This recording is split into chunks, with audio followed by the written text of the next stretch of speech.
Everyone, I'm Shauna Sims, and you're listening to the J&D podcast. Relax and enjoy the show.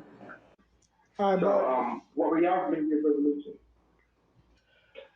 um, My New Year's resolution is give me a car, start going out more, then focus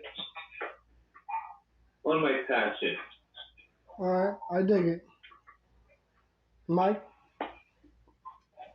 Well, hold on real quick. Yeah, there we go. Yeah. Me, personal growth. I still have some traits I struggle with being blunt. mm-hmm. I get like brutally honest. Yeah, Like I guess you could say somebody says something that strikes the right nerve. mm-hmm. My comeback will probably be like, "Fuck you and the pussy you called out of that you called a mother." yeah.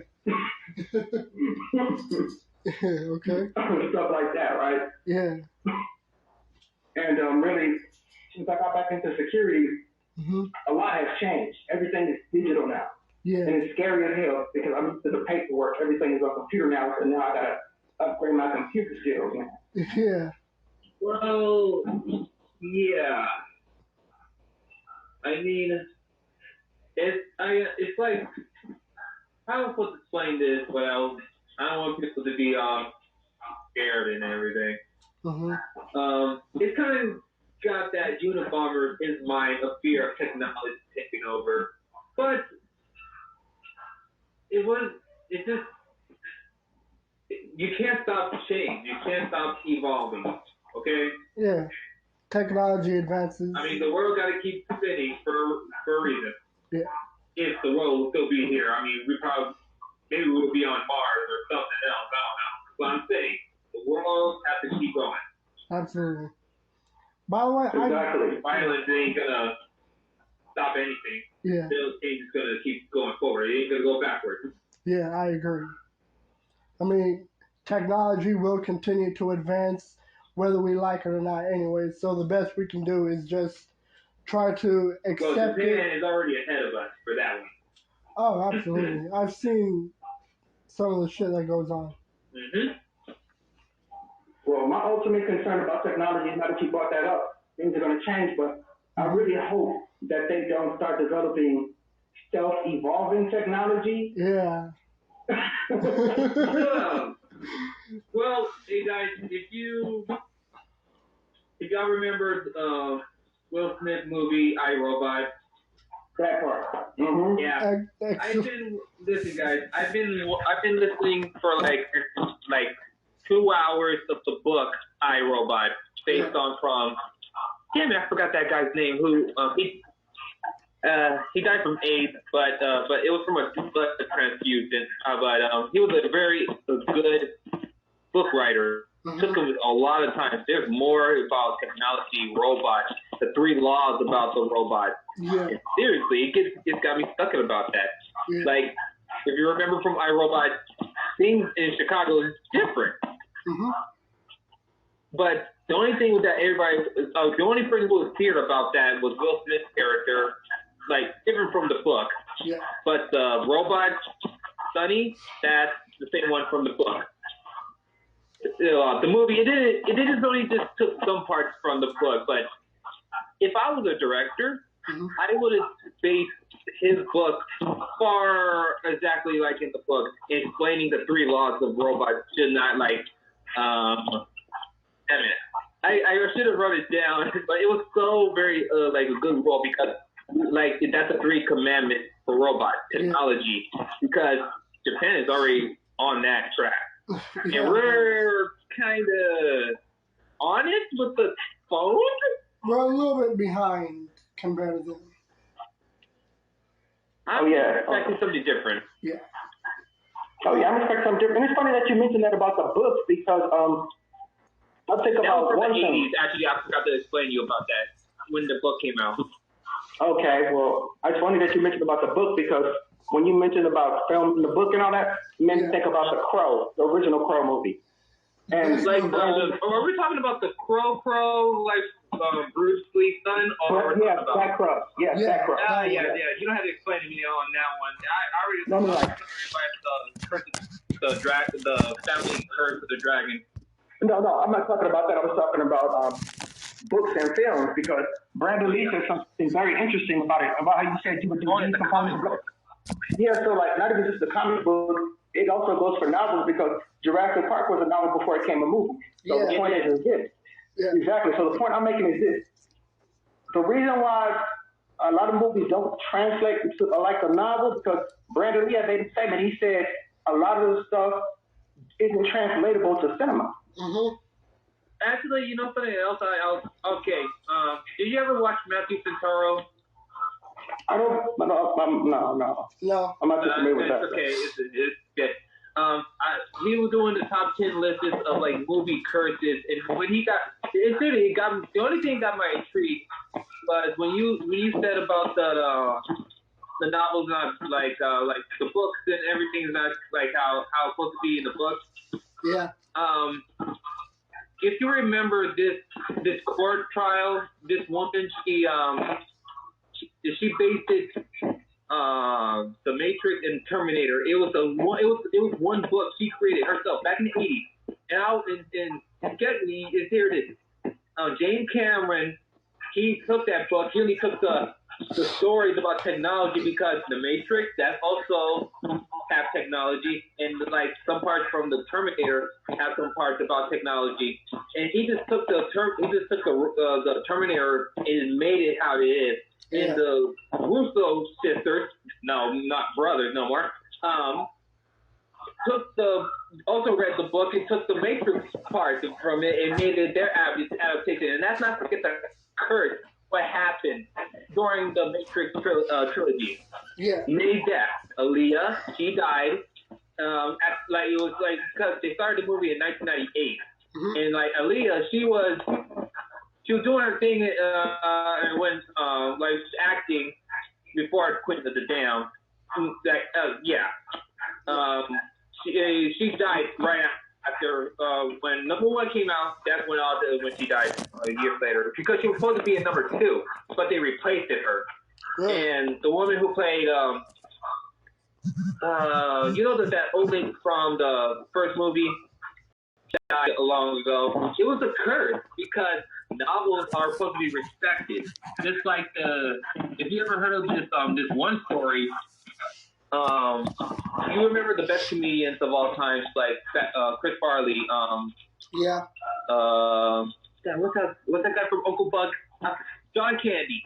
And like one of the best guys that we always laugh on TV in movie theaters. They all died from this movie that never been made. Not like the late '80s when what's that guy from the Saturday Night Live? He was one. You talking about John Belushi? Yeah. John Belushi. Yeah. In the movie was called it was an Alaskan movie. It seriously. It's on Top Trend. You need to go watch Top Trending. That's the channel, and you go down to movie curse films, and it'll tell you all of the best comedians they died for this movie that never been made until Chris Farley's death. That's when they shelved it. They done with it. Yeah. That got me scared, and that's like, whoa. So this book that they based it off of from the book and trying to make it to a movie with no game. And I'm just like, how? How did this? How? I have no idea. It's interesting how you mentioned that. Yeah. Yeah, it's very interesting how you mentioned that little pattern there where, like you said, the particular genres and all that. It seems like the person that played it was a significant actor or, somebody who was prominent on their way. And then as soon as they embarked on that project, something fatal happened before they could finish it. Exactly. So I see the pattern there. Yeah. Yeah, it is. Exactly. Yeah. And then, like, to me, honestly, when you said that gives me, I don't like to say it out loud, but, like, that gives me, to me, that reinforces the belief of Illuminati or some type of satanic influence in cinema. Yeah. and entertainment altogether. Yeah, this was actually one of the topics that Diquan wanted to discuss on not only New Year's related things, but he also had the idea of doing some like conspiracy stories and shit, and I was completely on board with it because I actually enjoy like knowing about conspiracy theories and just hearing what everyone thinks of like certain topics and shit. I don't do conspiracies if they have connections, because you can't go off topic and just like how Republicans are right now. That's how crazy they doing. Yeah. But I'm just like saying you gotta have the proof if it's like if it match the story. Yeah. Because that's what I'm always about. I can't just jump to a topic that is like, oh my goodness, this happened, but without me thinking first. Yeah. And you know what? That's good. That's a good thing to have when you can sit there and take things and talk about something. It's always good to have a solid foundation when it comes to certain things. You know, or at least have like a fundamental observation of it. Yeah. Right. That's exactly right. Yeah.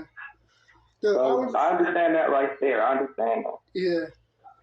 And you know what? I was actually reading something completely off topic because I just got done watching Black Adam just a little bit a few hours ago. Yay! Nice. You don't seem very positive. Man, I'm trying to take a break from Marvel right now. I'm trying to focus on DC. Yeah. Well, you know, I'm hoping about DC because I guess a lot of people don't know this. With DC Comics, the person that created DC Comics, I actually knew the person that created it. I knew his sister-in-law. I used to work at a place where she comes visit, and she told me that she said her sister is going into dementia, and the husband already died. And here's the sad part about this, because I don't know what's going on with Stan Lee, but it seems like the only people that have authority over the DC estate is the actual legal team. He has a daughter, and she's not doing anything to preserve his work. And this was at all. Like Warner Brothers. Yeah. And you know, and it's sad to me because she told me that that's part of the reason why they killed off Superman, because they just wanted to do that. They felt like blah, blah, blah, this, that, and the other, but they didn't have consent from the person that actually created it. And, that sounds about right. Yeah. And it's sad because you're a DC fan. I'm a DC fan. DC's been around, I say, like almost 100 years. So that means Superman, Batman. It was 1933. Yeah. Exactly. So almost more than half a century. They already celebrated their 80th anniversary this year right now. Yeah. Exactly. For almost a century now, you have people like Batman, Superman. They have been entertaining us for years, and it's like, it's sad to know that the brain behind it is gone, and there's nobody that really could continue that pattern that he had, or who's willing to, other than his legal team. Yeah. And you know what? It's a disappointment because I loved the direction that everything was going with some of the DC films. I mean, I do have some issues with some of the actors that they're bringing to the big screen. Like, I got nothing but love and respect for Dwayne Johnson, Ben Affleck, Henry Cavill. Like, these guys are killing it. And I think Dwayne Johnson really hit the ball. Like, he really aced it by playing Black Adam. But yeah, can I say something about that? Yeah. He's been working on this project since 2012. I remember. 2012. Yeah, it's interesting you say that too, because I feel like, look, when it comes to DC, I agree with that. But see, a lot of people don't know the reason why this pattern is happening, like you said about, you know, that questionable actors, is because there's also a thing going on in Hollywood where people who are coming into acting are not really honing their craft. Yeah. They can get this part, they say they got it, but they don't do the coaching. They don't do the research for the character, which is what made a lot of our old school Batman movies successful, The Crow. You know, they actually researched the character. The Superman, I mean. Exactly. Batman, Jack Nicholson's Joker. Yeah. I Jack think it was Nicholson perfect. set the pattern for Joker. He gave a guideline for every other person to come after to follow. Yeah. Yeah. And it's not that much if it's- acting like that happening. Oh, let's not forget. Jack Nicholson wasn't their first choice. They almost hired Robin Williams to play the Joker. Yeah, that. Imagine if he was like he rolled with it. Yeah. It would have been good. Yeah, I already pictured it in my head, and they're like, Yeah, it would have been good. It would have been good, but I would have loved to see, because he is a kid. He's a drama actor. He's done movies like 1 Hour Photo. He's done serious parts. So I would have loved to see. Cuckoo's Nest. Yeah, exactly. Bicentennial Man. I would love to have seen. Now that you bought it, I would love to have seen. In the '60s, it was him and his friend. Like they were on the road with motorcycles. I forgot what it's called. Yeah. That one, I watched that one. It was good. It was called Riders or something. Yeah. That was So like, a job on that one. I would love to have seen how dark his sense of humor could be, and could he tap into it. Yeah. I would have loved to have seen that from Robin Williams. Could he tap into that dark humor that the Joker had? I don't know. I can't picture Robin Williams like that type of level of Joker, you know, because he's always that polite and happy guy, but just not in a darker way. It's just can't picture that. Yeah. And not even sad to me. And not even just that, you got to remember Jack Nicholson in the 70s and 50s. He was an experienced dark humor character actor. Yeah. Oh yeah, because he fits it. He fits it that way. Yeah. I mean, seriously, he fits that type of tone of like character he wrote. Like even The Departed. Mm-hmm. Let's not forget that movie. John Scorsese. Seriously, he fits that role because he read about Whitey Bulger. Yeah. He based his character, his ruthlessness, his attitude, his threat based on Whitey Bulger. Exactly. And like, you know, and I gotta admit, when you play movies and you're playing a fictional character, one of the most difficult things you can do as an actor is to bring it to life by somehow finding a way to inject a little bit of you into it. A lot of actors can't do that today. They can't take a character and bring it to life and still put some of themselves in it in order to make it more realistic. Yeah. That's why there's some people who do method actors, because like if they're gonna do a project, they gotta put they gotta the effort. Like Wesley Snipes. He read about Blade and his stories and everything. That's why he set the role for that Blade movie. Mm-hmm. That's why after number 3, I know he had some controversials on the set, but he made every step to call him Blade because that's what he himself, but that's who he's always like a big fan of because he put so much effort to this. He almost did the Black Panther back in the '90s, almost, but some company said no, but they did give him like, hey, you fit well with Blade. Yeah, he did good with Blade. And I'm gonna mention another movie that a lot of people don't talk about. One of the very first movies with a black superhero / dark character, Spawn. Spawn. Yeah, okay, I knew he was going for Spawn. Right You know he was going to Spawn. I thought you were gonna bring up that horrible movie. No, but I did check out the TV series. I fucking loved all 3 seasons, and it was a disappointment the way it ended. Because the moment I started watching the HBO series, I thought it was a masterpiece in like every 3 seasons. And the way that they did The Violator, it was really like true to the character. Like the way he was done was amazing. And mad props to the voice actor, Keith something, I can't remember. He fucking killed it. And it was enjoyable just hearing his voice play someone so dark and so like intimidating. Like he really puts in that intimidation into the character. Most definitely. Mm-hmm. And like, you know, I like that too. As a matter of fact, As a matter of fact, there's another Joker from I think this is when I thought he was a good. This is when he convinced me he was a good Joker. He was at a hospital. He hit this button to blow up the hospital, and the explosion was delayed. Yeah. And just that little gesture where he went like that, and it scared him. I said, okay, that's 100% the Joker. Heath That was Ledger, his yeah. special trademark for the Joker. Yeah. Well, hey, the Family Guy did a cutaway joke about that, and it just gets you right there, just like, hey, even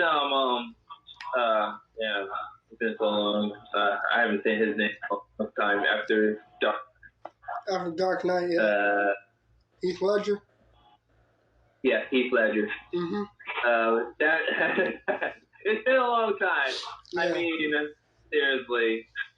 But Heath Ledger, he put so much effort to that level. I mean, when he blew up that hospital, Yeah.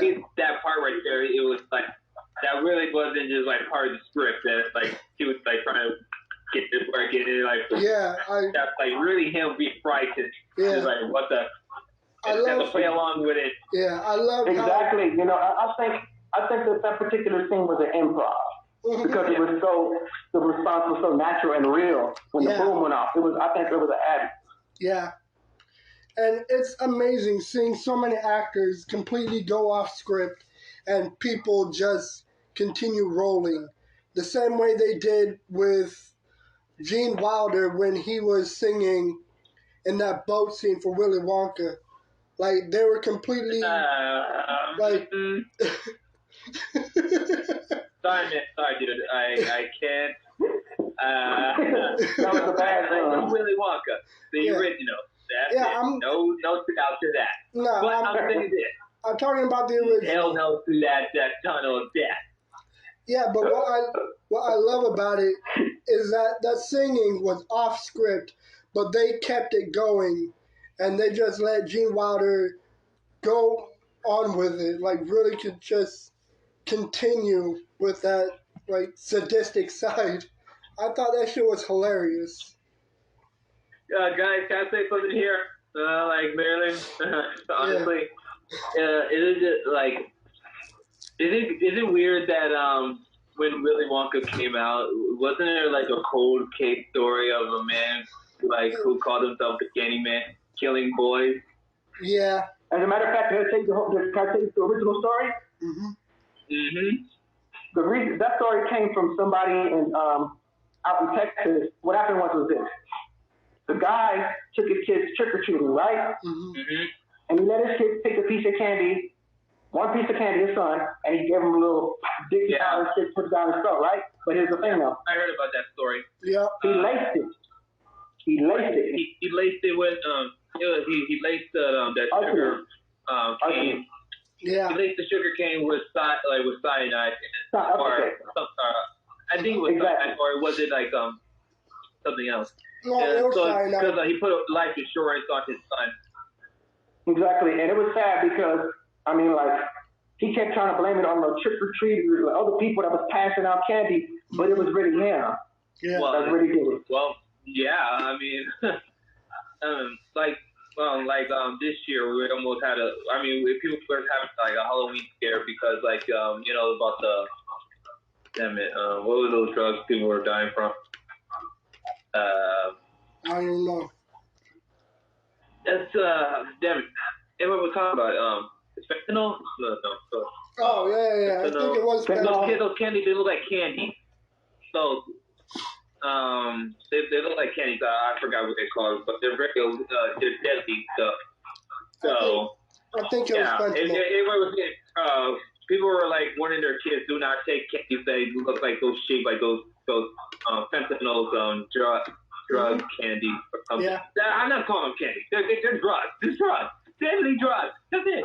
Done. The devil. Done. Yes, definitely a drug. Yeah. I'm just sorry. Yeah. I really have to say, like, very outlandish right now. Yeah. Yeah. When I'm just like stalling, just trying to come up with something, I'm just like, you know what? Fuck it. Just Yeah. Yeah, man. But And another thing, another one of my New Year's resolutions is because I had got out of shape. I was really into my martial arts. I'm trying to get back in shape, maybe pack on like 10 more pounds of muscle to get my fighting skills back on point. Yeah. Nice, cool, man. Yeah, you still got that stick man that Ip Man would use? Say it again? That stick wood thing? I can't remember what it was called. Oh, the Wing Chun dummy. That, yeah. Yeah, I actually have one of those in my room, but I actually made it for myself because I made it based on my skill and my strength. Okay. That's awesome. I know how much force I can give. I know how hard I can hit. If it's 200 pounds, I can knock it over with one punch. Yeah. And I'm not a big dude. Yeah, I know. So I made it, and I made it out of ABS pipe because sometimes, depending on where you keep it, the wood will get soft. Yeah. And I just noticed, I never even properly introduced you guys because, like, the thing is, Diquan, I probably told you about how I plan to have guests, but the thing is, I never even introduced you guys. Like, the thing is, Michael right here, I've known him since almost more than a decade, more so. So, the funny story is, when I met Michael, I think it was a buddy of mine that told me about him. I met him when he was doing Michael Jackson impersonations over at the indoor swap meet by Vaughn's. Like, that is exactly how I met him. And he lived near one of my neighborhoods. And it's like, as for... First he met me. I was a Michael Jackson in high school. And now another life. I guess you find some good people who's Michael Jackson related. Right? Yeah. I've been doing it since I was a teenager. Yeah. Same here. And I learned the dance moves when I was 5 years old. I watched the Bad Tour when Michael Jackson did his last gig for the Bad Tour in 1990 in America. We had it on HBO. This is before pay-per-view was really hot. Yeah. I got it, and I watched the concert one time, and I remember every single move he did. I learned how to do Scream when I was only 7. That part right there. That part right there. That's the best. I can't get over that dance move with him and his sister. That was pretty cool. Yeah. Oh, yeah. I mean, I became one of the youngest Michael Jackson impersonators in Los Angeles County. I met some of the top Michael Jackson impersonators. They put me up on Michael Jackson's funeral on the Channel 9 News as the last dance for Michael Jackson. I was dancing for the Neverland. Damn. I don't recall hearing about that. Let me go back and look back at those days. Yeah. Yeah, I got pictures of it. You know, my stage name was Too Bad after a Michael Jackson song. Right. I remember you gave me one of your cards. That was my stage name, 2BAD. It was on the History album. Yeah, I remember that. Whoa. Yeah. Like, hold on a second. Speaking of, Michael Jackson for a second here. I was watching a documentary. Y'all remember the doctor who gave him the prescribed drug that killed him? Yeah, I remember. I really believe that I think he really didn't mean to kill him. No, he didn't. I remember. Really, I think he didn't really mean to kill him. But there's something else darker than just knowing about his death. There's this man who's been literally prescribing celebrity drugs all the way back from the 70s and 80s. Yeah. Well, he's not with us anymore because he died 2015 or 2014. Yeah. But this guy, he prescribed a lot of celebrities with a lot of drugs, and seriously, we remember stories with James Brown or who else who had turned to drugs in their career them, but who got the most person who always have the prescription for what he needs. It was this doctor. I forgot the video was, but it's really based all this stuff that we all been thinking of it was Murray's fault who gave Michael Jackson the prescription. No, it wasn't him. No. It was the man who been doing all this work for all his career. Yeah. For with celebrity. And Michael Jackson knew him too. Yeah. Seriously, that's what made me like, not his fault or anything. Mm-hmm. But I don't think he was just directly responsible for Michael Jackson's death, but I do believe that he made it possible for it to happen. Yeah. His irresponsibility allowed it to happen unexpectedly. Yeah. Because he was very irresponsible about it. Yeah. And it was just sad because like a lot of people didn't know until Michael Jackson died. Michael Jackson had health problems. yeah, even my mom, she called it like when we were driving back home. It was 2007. It was 1 year before like it was like 2007. It was 2 years before Michael Jackson what had happened. Yeah. See what my mom said. She had the magazine of Michael Jackson. Like he had a picture. She really looked at him like we were like up in his lap.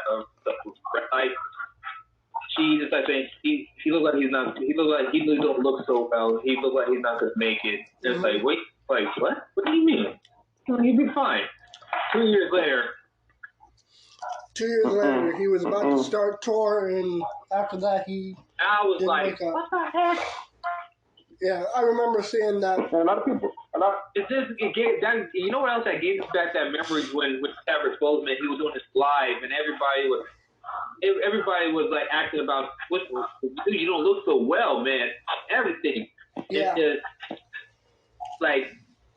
It just even got me like I was looking at his life. I wanted to comment. I was like, dude, you don't look like yourself like you look in the movie. And are you okay? But some people were clowning how he was losing weight and stuff like that. And then that when all that happened.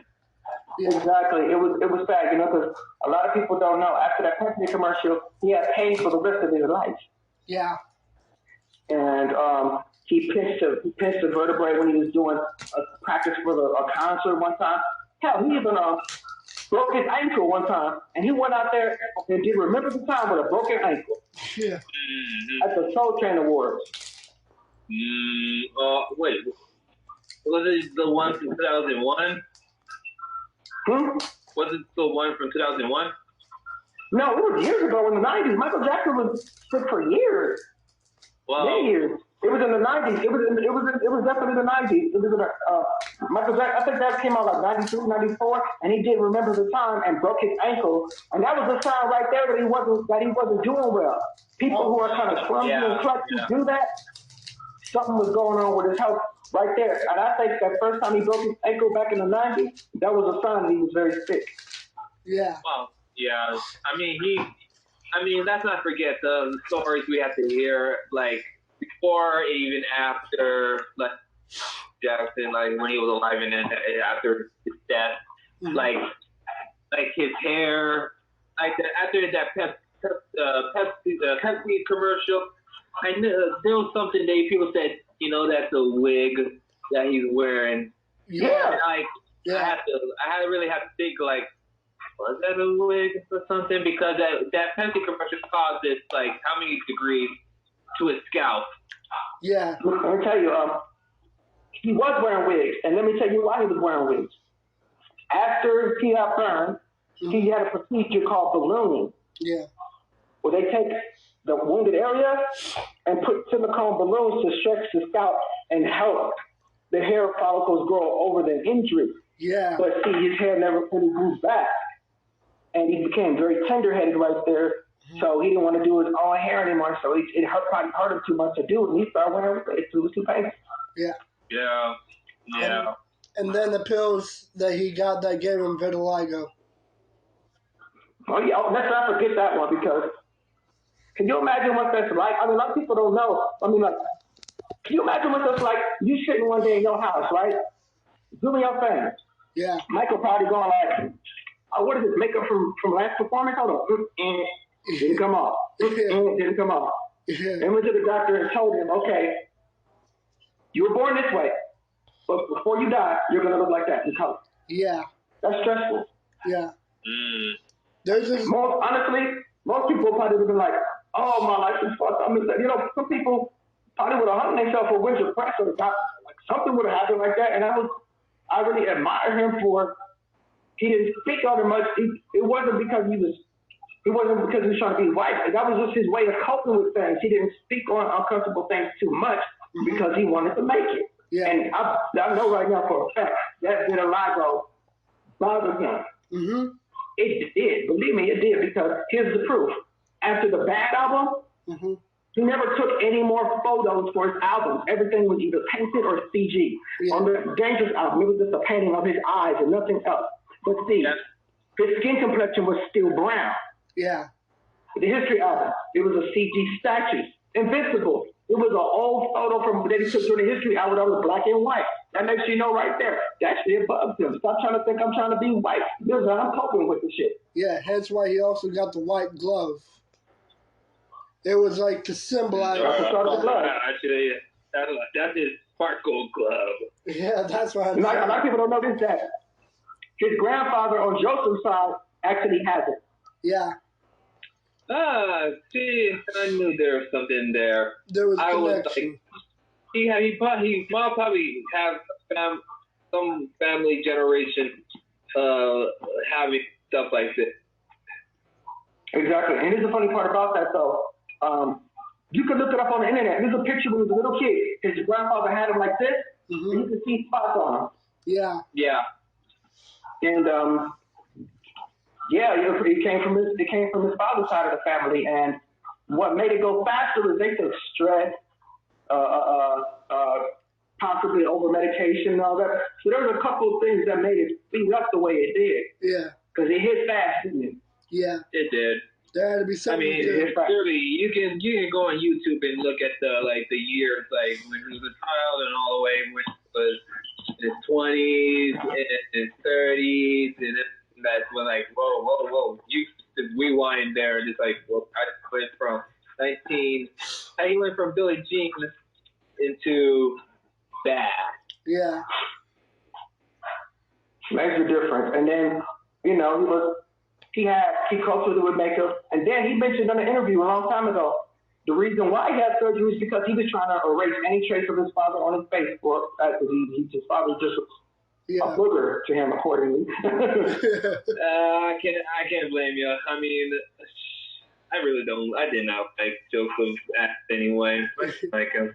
Yeah. And it's crazy because, by the way, for those listening who do not know what vitiligo is, basically vitiligo is just a change of skin color. So it's like there's this dude, Chris Calico, he's a Kansas City rapper. He made a whole album talking about how he had vitiligo, how he's bipolar, and like you can noticeably look at his face and see the vitiligo around his eyes and his lips. When I heard about it, I didn't know what vitiligo was until it showed the album cover, and he was talking about like how he was just born with it, and I thought, oh shit, so that's what vitiligo is. Damn. Yeah. It's a very interesting thing because, you know, like, it wasn't just a surgery with him, but like, I guess you could say, look, I believe that vitiligo and leprosy are cousins, except you don't die. Yeah, and the skin doesn't fall apart. Sounds like something Uncle Ruckus would say. Yeah, you know, but yeah. It was a shame it took his autopsy for people to finally believe, oh my God, he's telling the truth. Yeah. Really? Yeah. He's Michael Jackson. What the hell he got the lie for? To figure that out. Yeah. Exactly. I mean, like, he's like, I'm the king of pop. What the hell do I have to lie for? Yeah. But what I do admire is the fact that people continue going on even after so many things go wrong in their lives. Like with Freddie Mercury, there's this song where you can actually hear his emotions. Like I remember watching an interview and they were talking about a song called "Show Must Go On." What I love about this song in particular is how he is singing about the fact that he's not going to live very long, but his friends are talking him out of recording it to go enjoy his life in bed and everything. But he completely tells them, "Nope, I'm going to sing until I can't no more." And like, what I love about the song as well is the lyrics. Like, you can just hear the acceptance in the storytelling of the song.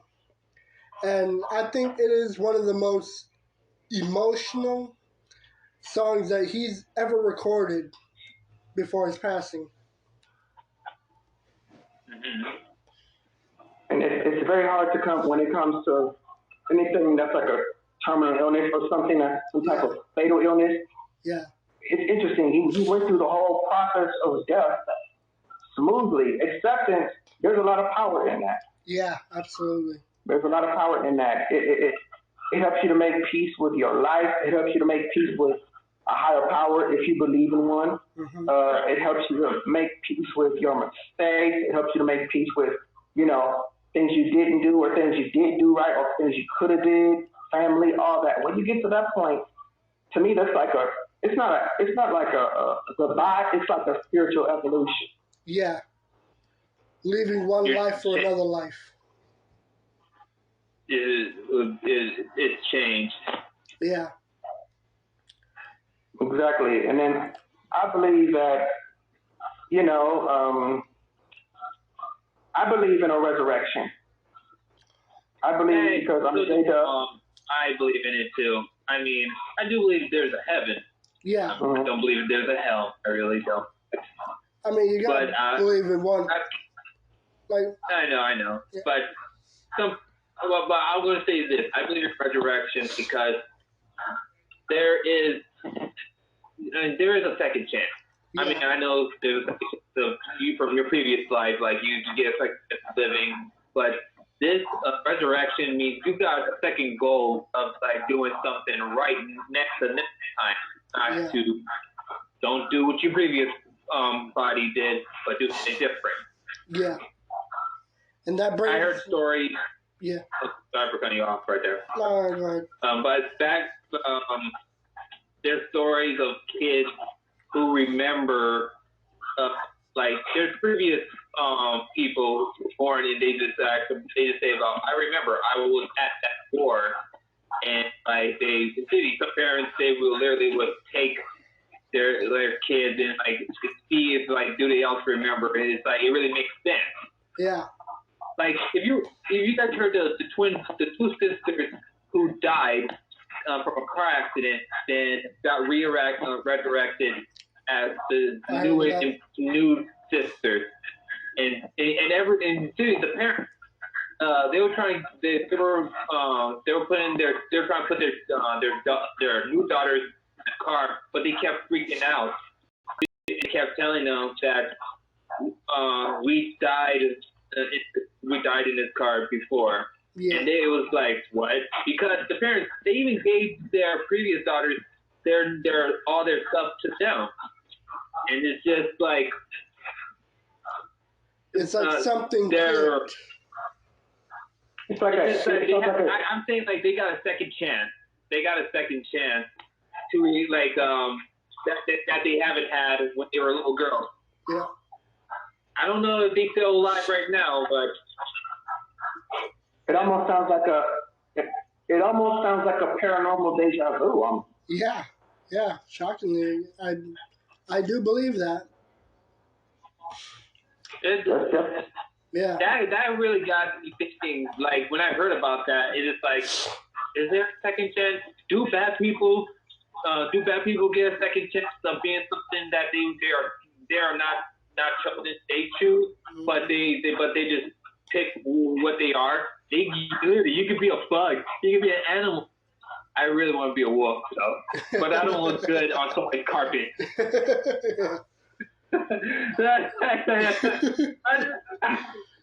ain't trying to be no throw rug. I'm not trying to be a throw rug. I don't do that. No, I'm not a throw carpet. Fuck no. You know something else? I don't look good. I don't look good like swimming in the deep undersea and while I'm just like laying, just like That part, right? You know, Michael. Not to be funny or nothing, but like, if that were the case, I would love to be a monkey because I like sex a lot in certain days. So. Hey, monkey around. You know what? You pick what you want. You pick what you want, and you do you. I was honestly. Dude, now you got me thinking about it. Okay. Yeah. For me, I want to be resurrected, not as a human again, and I want to be resurrected as something like an alien being somewhere, like in this vast universe, somewhere in another universe. Yeah. Please. Yeah. I mean, anywhere. Yeah. That's it. You believe in the multiverse theory? I want to be a kangaroo. I just want to kick someone. Come on. I just want to kick someone. That's it. Well, I'll tell you one thing. If you're a kangaroo, you ain't got to worry about nobody bullying you. That's right. That's right. I use my tail to do my standing and kick them like, hey, you want some of this? I got some muscle out there. Yeah. Don't your leg. Yeah. So I mean, like, that would be fun to be that. And it would be fun to be that. And you see somebody in your past life that, like, did you file? And you could just walk up to them and kick their car or some shit like that. Motherfucker, I remember you. I remember you, motherfucker. I'm going to take that with you. Dude, it's crazy. I know you don't remember me, but I remember your ass. Oh my crazy. God. It's crazy that you... That's why I was so focused on, I want to be a kangaroo if I ever be resurrected. Because they look so calming and nice and cool. Seriously, let's not forget Kangaroo Jack. Yeah, it wasn't successfully, but it was so damn good. We never forget it. Absolutely. That's like, hey man, you look good in that jacket, man. I want to you look good in the FUBU hoodie, like like that. Oh my God. Yeah. And you know what, Michael? I'm happy you brought that up because I actually recall an article about a elephant fucking trampling into a church, attacking someone that it already attacked before, like completely. Like the thing, Right, I heard the story. Yeah, like, How will I say? This world is so crazy. You can't get any escalated than this. you can't, dude. You can't. Guys, gangsters, put your guns away because this is the new and improved drive-by of some P ever. Right? Dude, it's crazy because Oh my goodness, even elephants. See, this is what everybody remember. Everybody always keeps saying this. Do not mess with an elephant. It will never forget. yeah, Seriously, if we we left our phones and stuff and blah blah blah blah blah stores and stuff. yeah, An elephant? No, you are its prime target. yeah. You're dead. They have, Exactly. I believe, let me tell you something. An interesting fact about elephants is that I believe it's India or something like that. A couple hundred years ago, the elephant was used as the death sentence. yeah, Yeah, they do. That was like somewhere in the Roman Empire. No, it was like AD. It was somewhere in AD. Yeah, It was Roman like Empire. the Romans, or I think it was some other colony state these prisoners to be executed. Yeah, I heard they still do that to this day. Some countries. Yeah, it was Roman Empire because I'm watching this TV series called Coliseum, and it was talking about how they would have prisoners crushed by elephants inside this Coliseum in front of everyone, including a bunch of Caesars that would be like sending them all to be executed by whatever option, and the most picked animal is the elephant. Well, yes. Listen, the elephant is Earth's animal. Yeah. And seriously, I can tell by that. It's like the elephant is strong, it's big, but it's so intelligent. And docile. Very intelligent. Yeah. Very, very intelligent. I mean, like, you gotta wonder sometimes, when they did that with the execution of the elephant, I wonder if the executioner looked and said, "Oh, so that's how the cerebellum looks." No.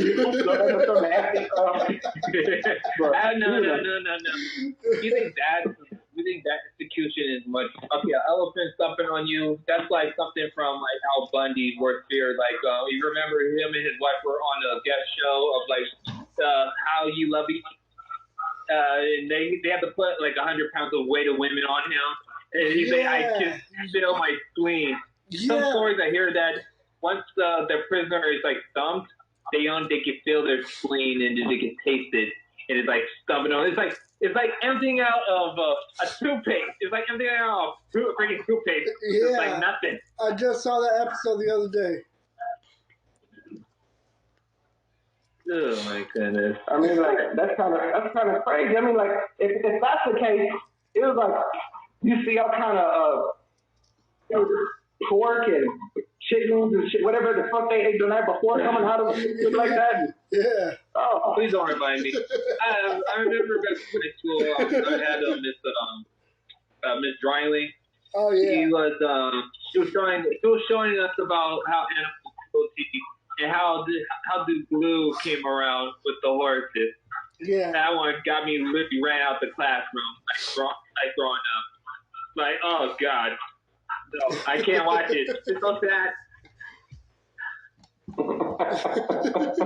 Even especially it was in science class, they were doing the cut open frog. I was like, no, I love animals, but I can't. I don't want to do this. Yeah. I couldn't. It's funny you say that because I have a fascination with dead things.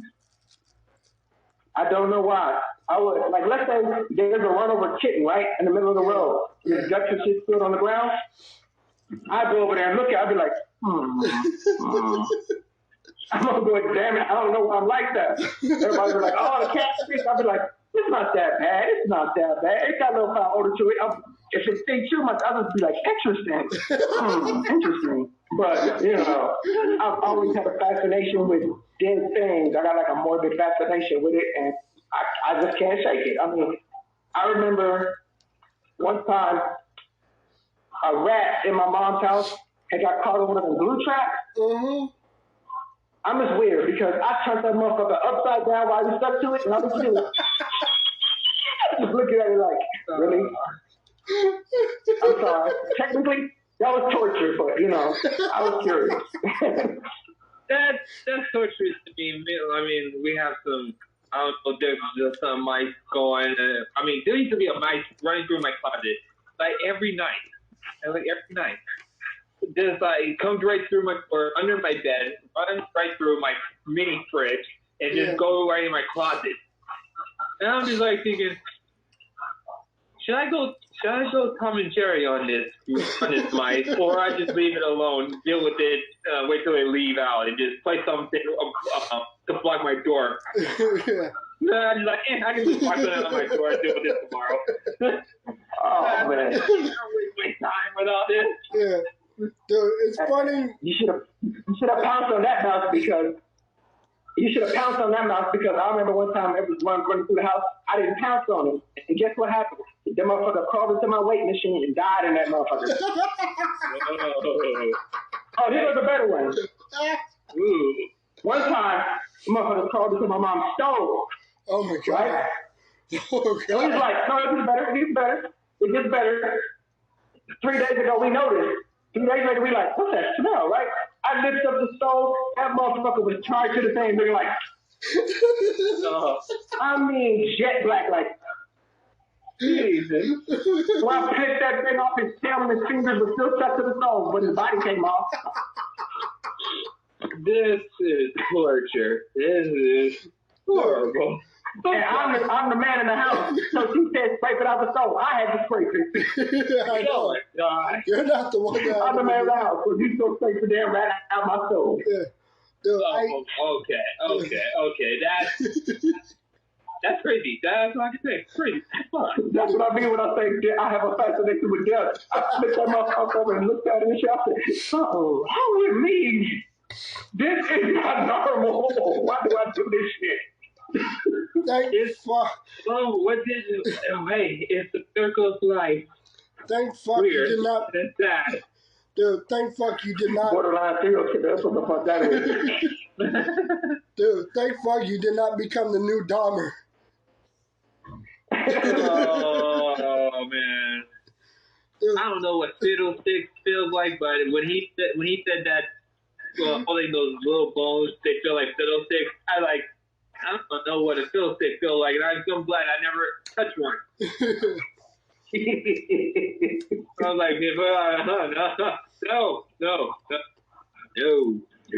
Dude, one of the dude, last year when I was living here in this house, though, me and my brother would sometimes be up till like 5 or 6 in the morning, just either gaming or watching some shit, and we would hear little like scratching sounds on the floor because we got tiles all around the house, so we can hear little footsteps running around. And we were trying to set up some traps, but they were never working, no matter where we placed them.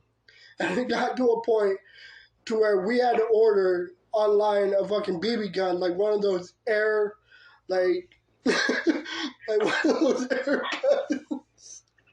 The hell? Yeah, I was getting, like, the thing is, I was getting fucking annoyed, and the traps were not working, no matter where we placed them. And it got to a point that by the time the fucking air gun was mailed into the house, it fucking got stuck onto one of those sticky traps anyways. So, buying the fucking air gun did not come into use for it, but I was able to use it anyways on bottles and shit. So, luckily, I never shot the thing, but I did get rid of it. No, you should have held on to that motherfucker. I would have. I know I would have. I'd have been in the desert like, how? I still have it. Yeah, I still have it. I got about like a 12 pack of those CO2 cartridges. 12 pack? Yeah, there were like 2 boxes, 6 in each one. Go for 40 or maybe 20. They have it 40 and 20 packs. I will do that next time because I also ran out because I would always be using like 1 or 2 cartridges a day sometimes. 1 or 2 cartridges a day. What kind of gun was it? I can't remember. I have it like put away somewhere, like right after I ran out of CO2. Oh, I stay with CO2s. It's a comfort for me, real quick. I got this little, that right there. That's me, right? Yeah. I stay with the CO2s. I just go right up to the desert, and I don't know. I hope nobody see this part, but yeah. When I first got my own place, somebody picked me off, and I lived on the second floor, and I shot their windows off on my window, and they car. Oh shit!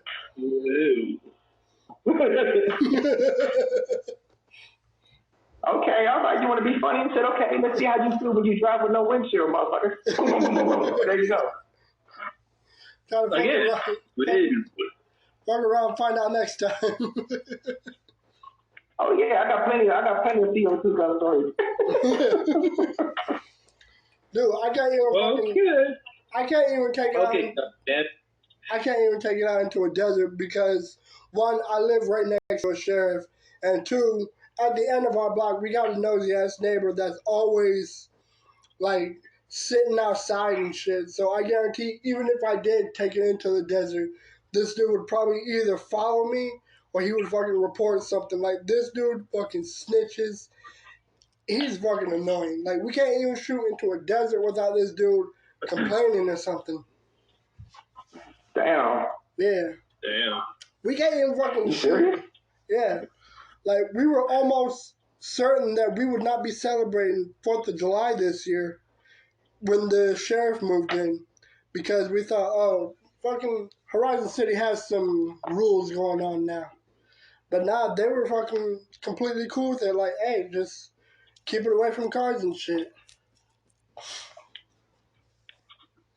I hate that. I hate having nosy neighbors. I had a couple of nosy neighbors. I had a couple of nosy neighbors in my time. I don't have no neighbors. One of my neighbors are 12. Yeah. Well, good for you, but I tell you right now, it's irritating as hell. I have people that used to come to the house, ask for favors, ask for money. I mean, let's talk about this. We're not in the clear, man. Take my word, because, dude, this is just the beginning. Yeah, I can't fucking go to a Walmart without a mask on. I mean, for me, all I can say is this. We're not out of the woods yet, man, because things are getting very, very worse, because closure could be melting pretty soon. Because, okay, everybody remember like the hot heat this year? Yeah, I remember. That heat is gonna melt the glacier all the way, even more. That means all that. You know what else is bad about that? What's that? We got this time.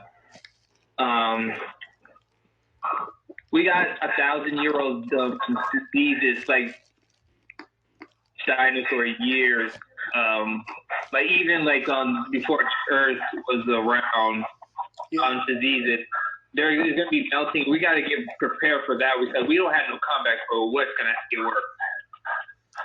Yeah. And so, and everybody else, and seriously, listen, fossil fuel is really not doing well for the planet. It's heating the world. It's heating the world like it's a giant popcorn.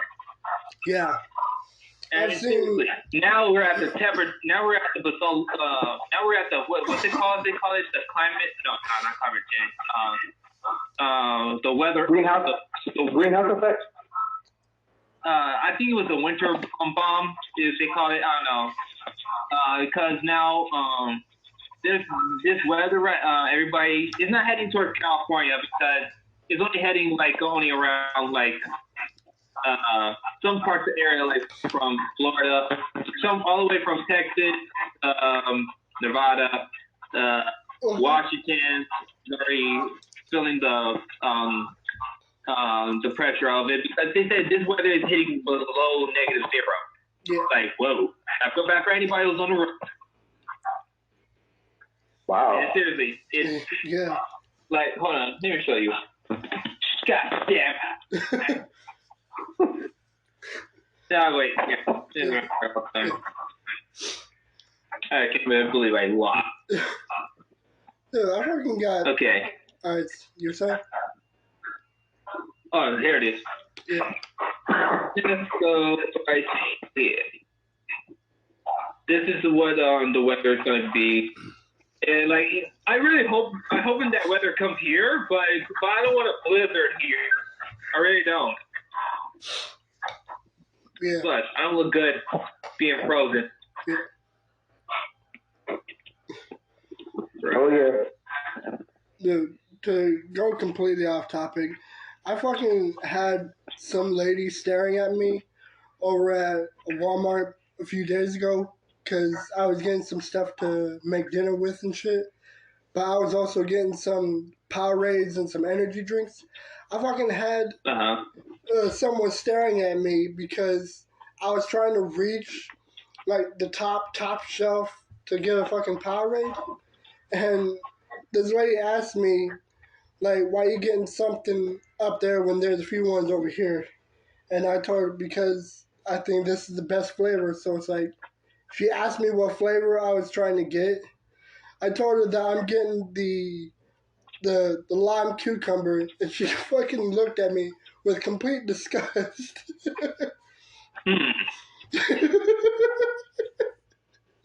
It's like she was telling me, why would you drink that shit?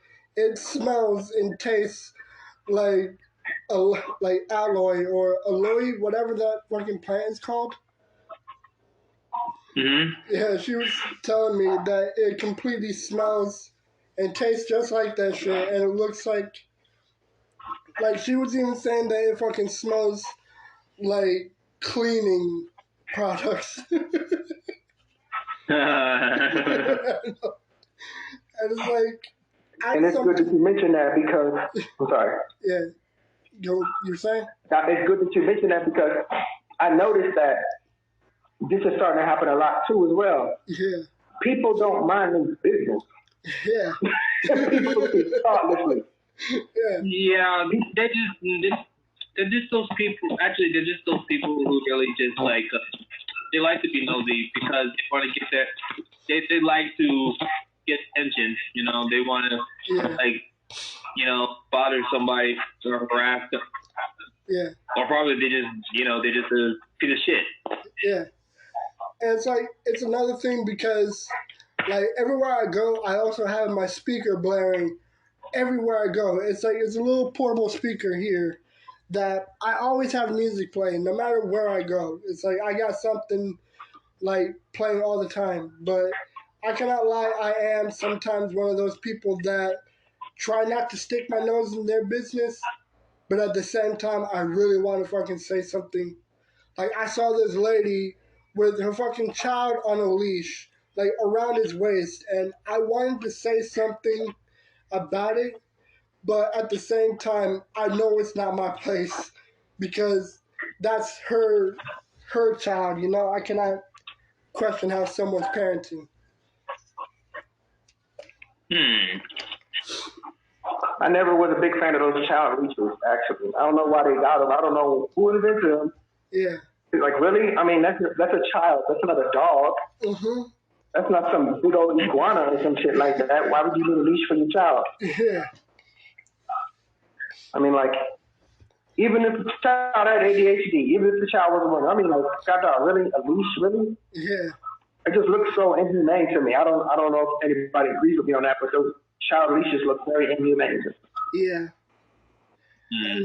And again, it's like, I am one of those people that really want to say something, but I don't want to be starting shit with someone that, like I just don't want to be starting a whole issue with someone, especially since it's not even my child anyways. And another thing I would want to avoid is a whole lot of people fucking eyeing me and shit, and a whole lot of judgmental looks and everything. Exactly, and it's cool that you like that. The world needs to have that mentality more often, but it seems like it's becoming less and less now. Yeah. And especially this whole thing, I don't know if y'all noticed it, this whole, all over social media, people breaking out in fights, public shootings, and why the hell are you recording it instead of getting the hell away from the bullets and calling the police? Why are you recording this shit? Exactly. Because we're living in a different age of like a century of like, yes, technology is everywhere. People either just record because listen, the George Floyd thing was like infamous from like people had to record the policeman doing like bad things, like doing brutality, this and that. And when people were sick of like, we always keep reporting, we keep telling you, but you don't have no like you always wanted evidence. Yeah. That's always a thing, evidence, proof. Okay, well, my phone is my evidence here and that. But it's not that really important to take out if you're just like, you're not going to take it out when there's a bullet hit towards you. You're not going to take it out when you get hit by a car. No. You're not going to take it out when this and that. So you gotta be surrounded. You're aware. Yeah. I mean, record something like if a police do something, or record something if Karen trying to harass you, or it was somebody who's just trying to harass you of your race. You pull out your phone on that. Yeah. But there's no importance to pull out your phone or something that really could take you out in a minute. Yeah. So it's like, in a way, exactly. Yeah. So it's like, I guess a lot of reasons why people record every single incident is for documentation and to show it off as evidence. Like, this is what happened. I recorded the whole thing. You like that? Yeah. You know? But I do. That is. Yeah. But I do get what you're saying. It's like, more people should be stopping something anyways. But it is good to have someone to record and document everything. Well, yeah. Yeah. Like, That's what people need to understand. Listen, if you're not in danger, if you're seeing an altercation and seeing like if a store is getting robbed or something, don't pull out your phone. Don't. Of course, they have cameras. They have cameras. Don't do that. Just calm down. If you have a plan to know how to take this person down, okay. But don't be stupid. Yeah. Think. Yeah, but that part right there. I mean, you can go. I mean, there's a joke I heard. It was like by comedian Richard Pryor. He said, in situations like that, you can quickly go from macho man to dead person. Yeah. In a heartbeat. Anything can happen. I'm not gonna argue on that one. I'm not gonna say anything about that one. Yeah. But I do respect a lot of people that do have the balls to like get involved in a robbery or something. Like, I find it very admiring when people stop something like that. Like, even an old lady fucking beating someone with her purse to prevent a robbery. Like, these people are everyday heroes that I got complete respect for, because they're risking their safety for a much better reason and a much better like cause for it. And I don't recommend anyone to do it, because the last thing we would need is people to get shot. But I do got respect for people that do it anyways, especially if they are able-bodied and strong enough to stop something like this. Right. And you know what? I'm going to be honest. Today, I actually wasn't very sure about recording. Like, I don't know if I told you, Michael, but knowing that we are coming to the final 2 episodes of this season for the podcast, which I will continue next year, as of lately, I haven't really been sure about doing a recording, because you remember my neighbor Michael, or my CJ, little short dude that I used to hang with? Mm-hmm. Yeah. Well, I received news on Instagram from his mother that he sadly passed away. That he was giving someone in Lancaster a ride. Him and his cousin Dion, I don't know if you remember him. But he was giving this dude a ride to Lancaster and he was shot. So, Damn. yeah, so when I received this news the other day, I was pissed off. I was devastated. Like, I wouldn't stop shaking. My heart was racing. And, like, all day that day and yesterday, I wasn't sure about even, like, getting out of bed. And it's crazy that we're talking about, like, New Year's resolutions and shit, because I wanted to do recordings anyways and continue videos and podcasts because I know that he'd recommend it. And, like, I did originally want to record the final episode talking about the serious topic, which is gun violence. Like, originally I wanted to do it alone because it was going to be a more personal topic, but I figured it wouldn't be fair, especially since there are more people that would want to speak their voice on it, which I will be saving for the final episode. So today, I was not sure about recording, but I realized that I would only gain more strength if I just kept moving forward. And when we were talking about, like, everyone passing away and everything, it also made me, like, not really admire, but it made me respect mortality, you know, accepting the fact that no one knows when they'll pass away, no one knows what the afterlife holds. So I think it makes our mortality all the more special because we might live one time and it gives people more reasons to enjoy every second of it. And for New Year's resolutions, I would want to deliver my best and continue giving everything onto this podcast and onto the channel and just really put my passion and my soul into this work. Yeah. That's definitely admirable, man. It's definitely admirable because there's not a lot of people who think like that or feel like that.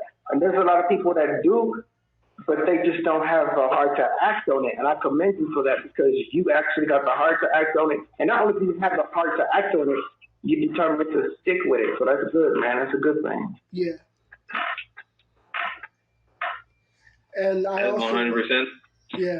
And I also want to continue I want to make this podcast to be entertaining and humorous and funny to listen to, but when it comes to serious topics, I don't want to be seen as some guy that just laughs, cracks jokes and shit, but someone that's willing to get into a topic serious enough to speak my voice on.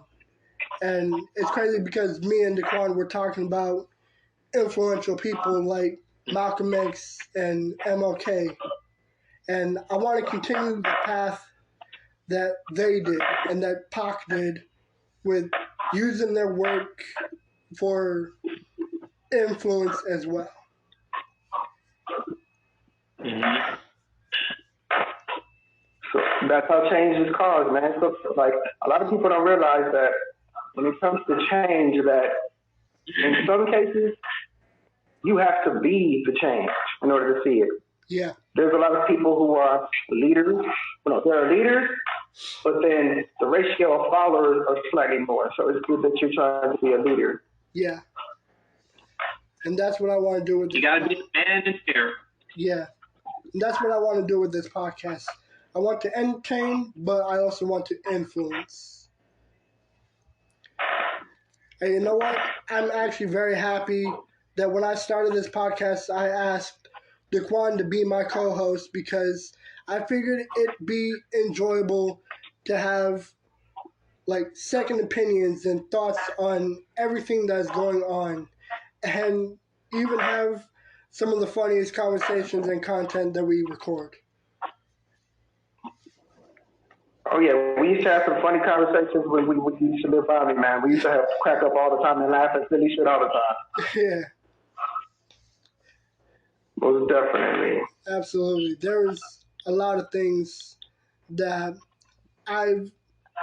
there are so many conversations that I would love to bring into this podcast. And especially with everything in entertainment media, it's with music and everything, because when we did record a while ago, I was annoyed that the fucking recording was completely botched and it didn't upload at all when we were talking about Eminem and the music industry. Oh yeah, I'll give my input on that right there.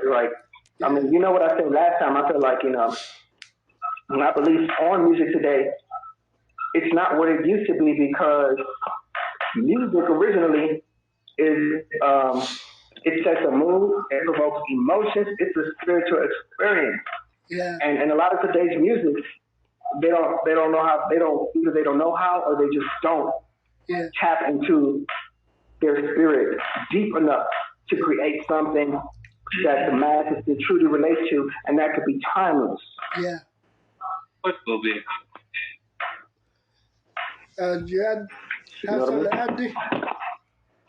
Something about something about music.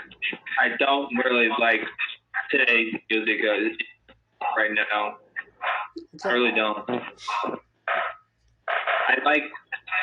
I mean, there's some singers that I like, Kendrick Lamar, Sean, still the guy. Snoop Dogg, I still listen to Nate Dogg, all of those guys. Even when they're going, I still listen. Just that deep figure now, I don't really understand. Really don't. I put a question to a lot of people when it comes to that. These people that came before them had a blueprint. Yeah. And the people before them had a blueprint that they left behind. They're trying to pass the torch, but for some reason nobody's grabbing that motherfucker. I don't know why. Yeah. I mean, Tupac, his music was a little more of a message like that. I mean, same with Biggie, too. I mean, he talked about life and death, but there's a message behind it. There's every message behind every music behind for the greater good to people to listen. Yeah. Like, Logic. Literally, I listen to his music, like, not to get turned up, just to listen, like, what he's going through. I mean, seriously. I still listen to his song, Dark Place. Yeah. It's because it's speaking from the heart of how he feels about the music industry. It's like, all this rap and all, it doesn't make me happy. Anyone who told you that money will make you happy is lying to you, man. They're lying to you. I agree. You know, it's crazy. And that's true. That's why other big problems are with him. I was like, excuse me. Yeah. You guys need to listen. Shut your ears and just turn off what you're trying to argue about. Just listen. Yeah. Don't bob to the beat. Listen to the words. Peep the game. Yeah, and exactly. People don't take the time to listen. They just want to, because all they are focused on, like, little exes or little and not or stuff or whatever. I'm just, those guys. They're just doing it just so for the fame, fortune. I can't really. I don't really want to shit on Lil Nas X because even though his music isn't really like at the level of Pac, Biggie, and like the influential sense, it is very hard to knock Lil Nas X because his music is without a doubt still enjoyable to listen to. Like, yeah, I know. I'm not crapping on it. I'm not hating on him. I'm not crapping on his. Yeah. You know, where I'm just music or nothing. I'm just really just like. I'm saying about like influence people, like celebrities, who just all about their lives and just arguing that stuff. Listen, a real person who from the streets and all that stuff, they supposed to be there for their people, even like, or even where they're from. Yeah, exactly. If you see Hammer, he had all the money. He was taking care of his people. Yeah, but you waste all your money, chance. Yeah, exactly. And I feel like right now, like you said, the old school people, Tupac and all them, they had something that these other artists don't have. They were naturally musically inclined some kind of a way.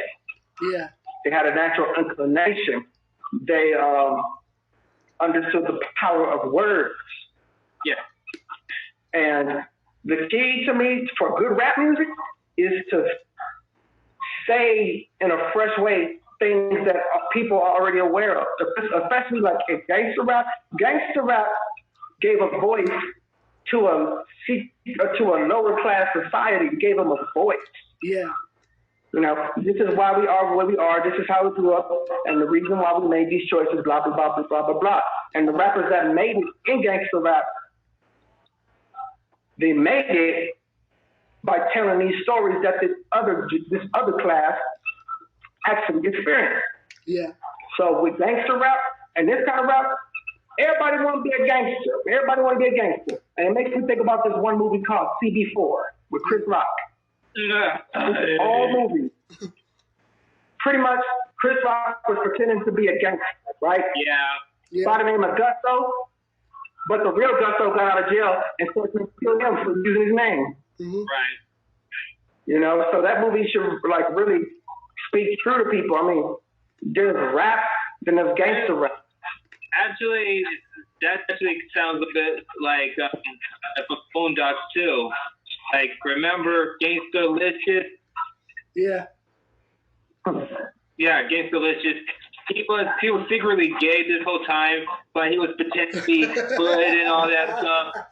And that was just that little kid was like, that really, my dad, he was talking to me about that, all that stuff. I was like, yeah, son, they really like. Like I was watching Fat. He was talking about like there's gay in the industry. So I was like, I don't know. I mean, there was a story of Lil Wayne. He kissed. No, there's a video footage of him kissing somebody on a TV footage. And I was like, yeah. When I saw it, that's what I was talking about. Exactly, you know. But it's funny. Is this possibly true? Is it true that the people who I've been looking up to and worshiping is secretly gay? Exactly. Look, you made me think about that one part on the cartoon when he said, "Are you gay?" You made me think about that one part on the Boondocks when that kid said, "These niggas still busting slobs." Yeah. Oh, gangsta niggas, you a fraud. I did not. When they kept saying Thug and Love, I said, "What's Thug and Love?" But when the guy who got killed, he said, "It's all about Thug and Love." Like, what? I was like, "Oh, that's Thug and Love." Oh, no, remember what his grandpa said? He said, "What is Thug and Love anyway? When you knock a lady, he's like, when you make love with a lady, and when a special moment comes, you knock her hand and take a person." Right? Something like that. You know, what the hell is Thug and Love? And he kept getting his name wrong, Sam. Malicious and shit. He kept getting his name wrong and shit. I remember. Oh man, you know, Grandpa was not fooled. Grandpa was not fooled by that nigga. He did not fool Grandpa. I know. I mean, he was the real G. I mean, Eazy-E, Ice Cube. Okay, no, my dad, he said something about Dr. Dre, and he's secretly gay. I don't know. I just don't know. I have to figure that out on that theory on myself. I hate to say it, but listen to Live and Die in L.A. Tupac said, "California Love Part Motherfucker 2" without gay ass Dre. That was about it. That was like something Tupac would say. I think it was one time. I don't want to say it, but I hope I don't get in trouble. But I had heard that there was one time when Tupac was working on All Eyes on Me. Mm-hmm. That's why Dre worked with him on part 1 of the album, but part 2 he didn't because he came into the studio and caught him sucking somebody dick. Wait, whoa, what? Tupac was working with Dre on All Eyes on Me. On the first half of the album, he worked with him. But I heard that the reason why he took him off the second part is because he came into the studio and caught Dre with some nigga dick in his mouth. And I was like, ugh. And when I heard that, I said, that's why that nigga was smoking so much weed before he died. That nigga was trying to block that shit out like, shit. Tupac was trying to bleep that shit out with the weed. Tupac was like, this nigga, oh my God. No. Yo, where's DJ Quick at? Fuck this shit. Where Quick at? This nigga's gonna work on the rest of my album. Where Quick at? Dude, DJ Oh, hell no. He holds his head up like, did I just fucking hear that? Like, doesn't hear that? After this, I'm gonna go on my music and just really let go some albums for a second, okay? They gotta go into a divorce process with some of your artists and shit. I need to divorce this musician right here. Hold on, wait a minute. I'm getting really long, man. Oh, shit. All of it. Dude, actually, I think... And he was a woman beater too, by the way. My dad was telling me about. I didn't like, what? What? Okay. And he was a woman beater too. Yeah. He don't women too. About that one. That's why they didn't put it in the movie. I mean, do anyone want to see that? Or see him suck dick? That's why his brother got killed. He hit some bitch and they killed his brother. That's how Dre's brother died. Yeah.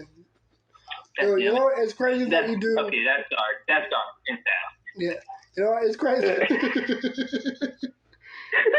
looking like, he just keeps going like, oh shit. He just kind of look at his face like, oh. No. He's like, damn, I need to hear that shit. He's like, I gotta throw some blood on this shit. Wait a minute, you doing like Tupac? That's how Tupac. Why you think Tupac was blown until he died? He couldn't see that shit. He said, give me the blood. Until the day he died, shit. I'm he was trying to delete that shit. About it right now, man. When you say that stuff now, it's got. That's why Tupac was high. That's why Tupac was high until the day he died. Why do you think they did the All Eyes on Me photo shoot? He had a gun in his hand and a blood. He got some thug passion right here and a twitch blood on the other hand. Shit. I can't fucking take a drink. Oh wow. I think did I just ruin your music drink? Did I just ruin something for you? I just ruined something for you. I'm sorry, man. I just ruined something for you. I feel like fuck everything else. Man, just like with the R. Kelly and all that stuff, I have to just like, hey man. I feel like this. Look, I gotta let it go. I have to let it go. I feel like the nigga made good music. If it wasn't for Dr. Dre, there'd be no Timberland. Yeah, absolutely. There wouldn't be motherfuckers like that. Come on. I mean, come on. I gotta give respect to this talent. I don't care if you. I don't care. No wonder Eazy-E was like saying, Dre was in the studio and they're like, wait, what are you talking about? Like, oh, God. You're funny to say that because Tupac called Eazy-E after he saw that shit. Yeah. Oh my goodness. Now I gotta go back. Now I gotta go back to listen to Eazy-E. What else he said? Something about the people going on.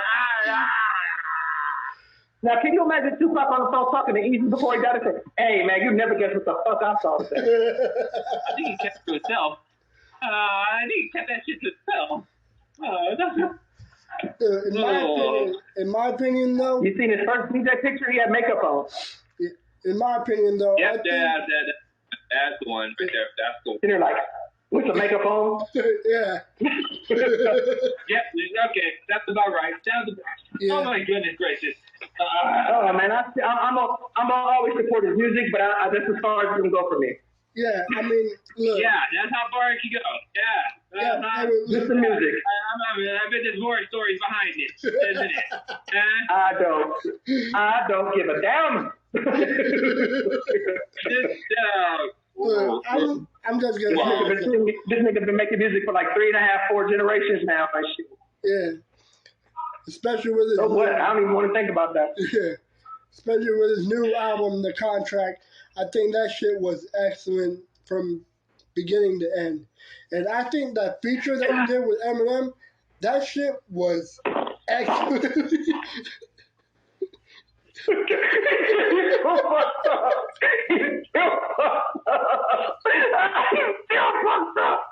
Why did you take a puff of that?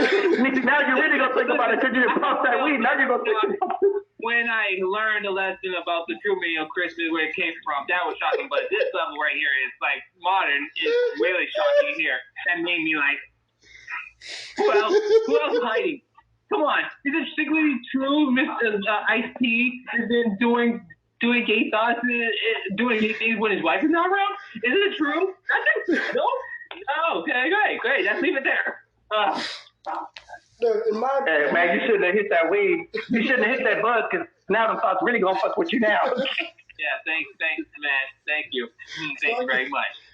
You shouldn't have did that right after I told you. You should have just went to sleep and then woke up later and did that. But now it's really gonna fuck with you. Let's just go straight to the topic. Starting to see pictures now, aren't you? Okay. Damn, it's gonna be hella hard to move on because I can see the spread of your face. Just keep moving on, please. I can move on from this. All right. Another interesting topic that I want to disclose. I kind of want to talk about the new Marios going on.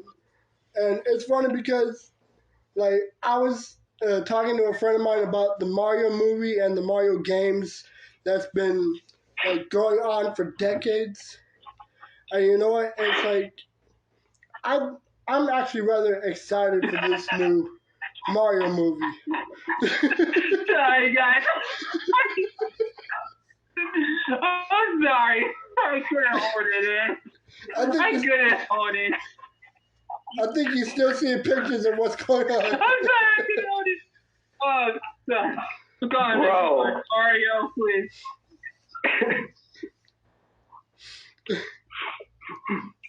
I mean, like, they need to be careful with the Mario thing. I mean, like, the first movie, it was okay because it was a little bit consistent, but... You said the first movie?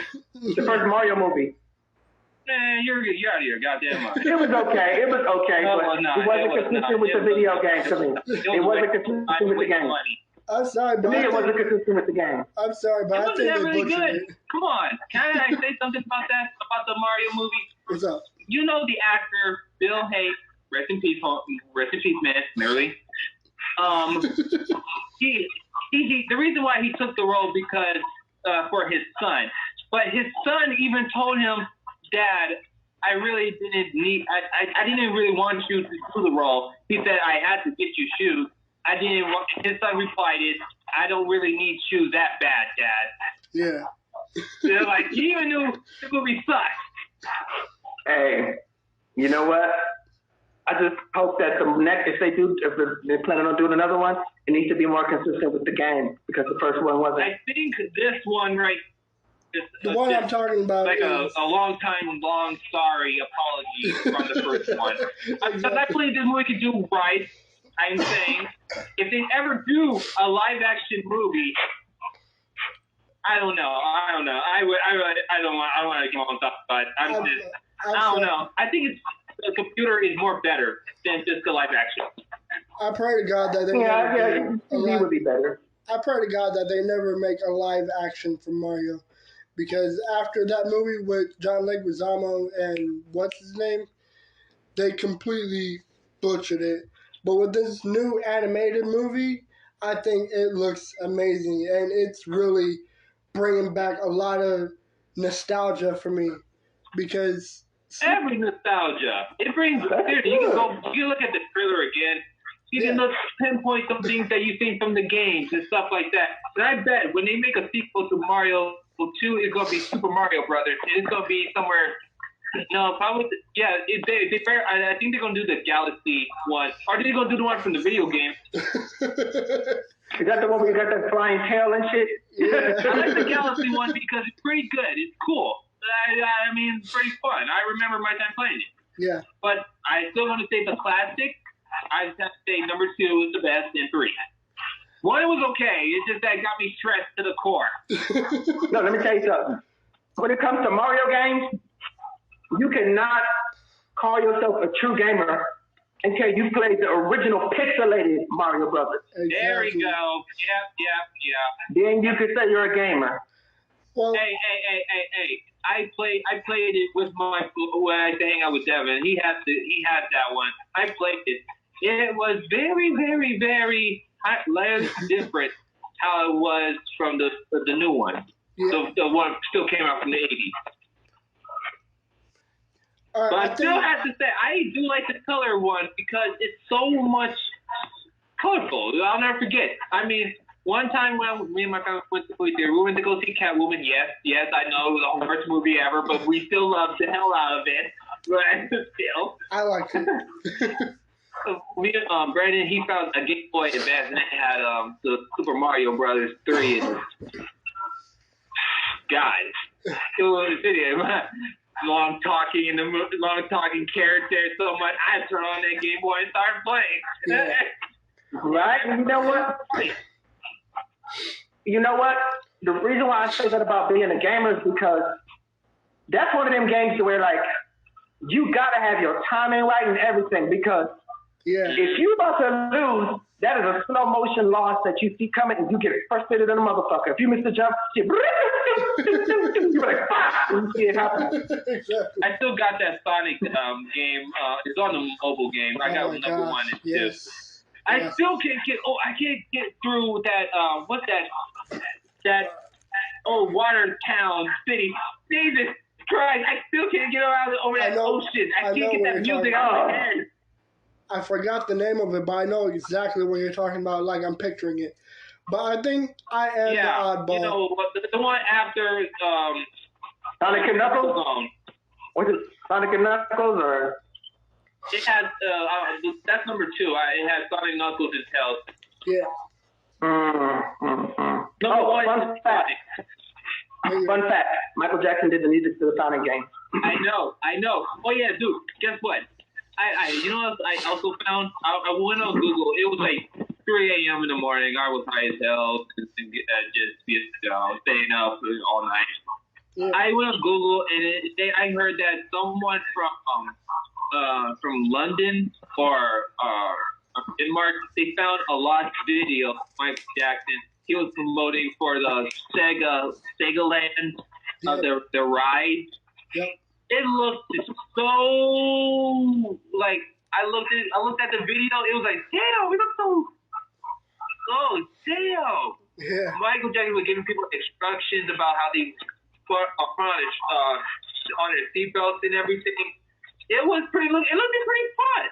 Mm-hmm. Like seriously, they give you that visual how the ride is supposed to be. It felt like I was on it, and having Michael Jackson telling me to press the button and like launch and like, oh, this is fun. Yeah. Why wasn't a thing?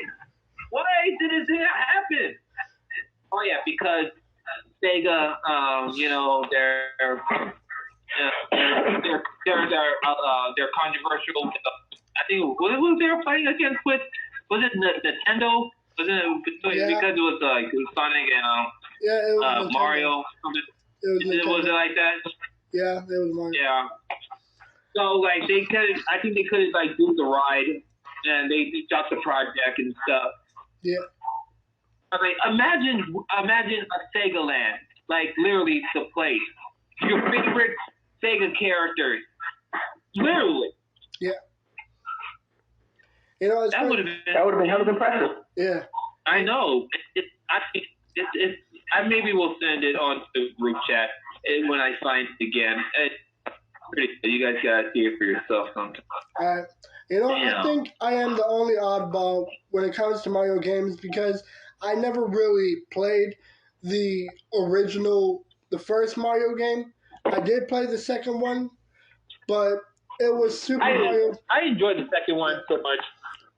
But it was Super Mario 64 that not only became the very first game I've ever picked up and got a passion for gaming, but it was the first game that introduced me into Mario itself.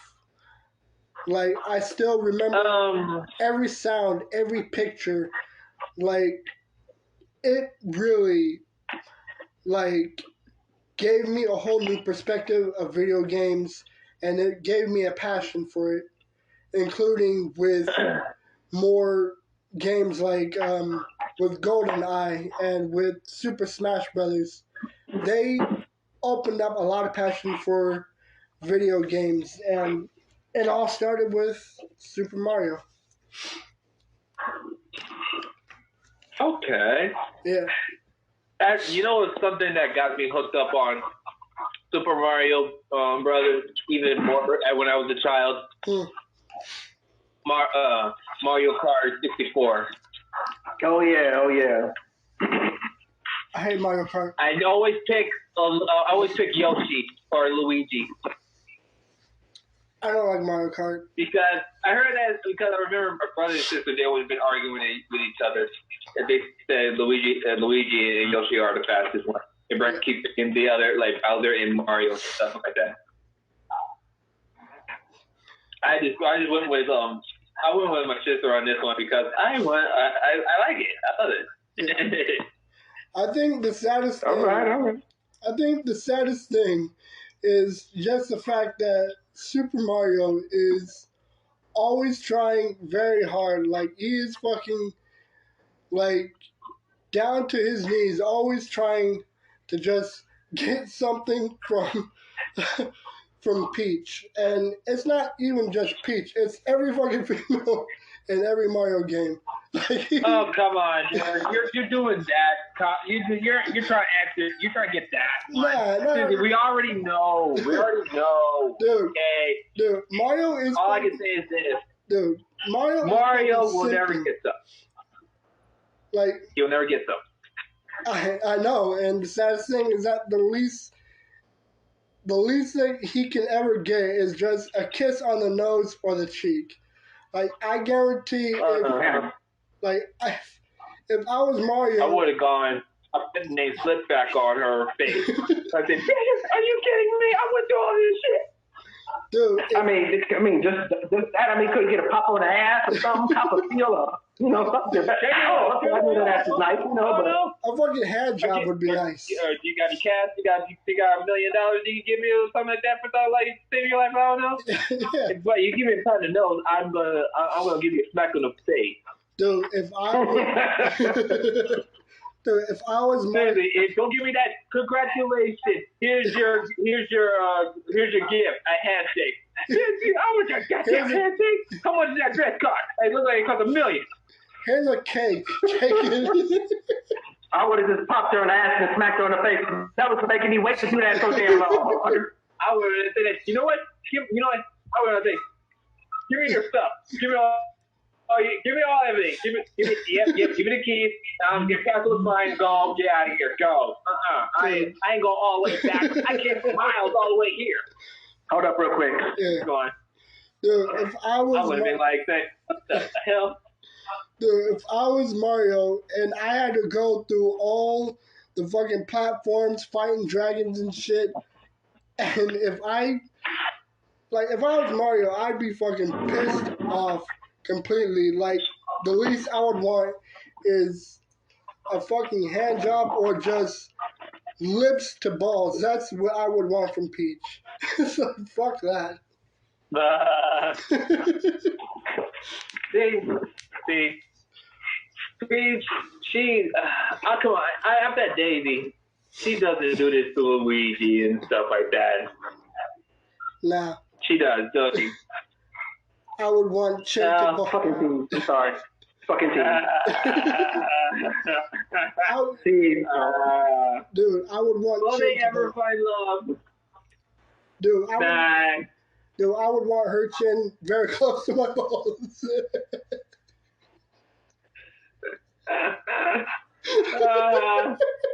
Will they ever find love in time when everything goes right with them? When every time they go down pipes smelling like rat shit and seawater and stuff?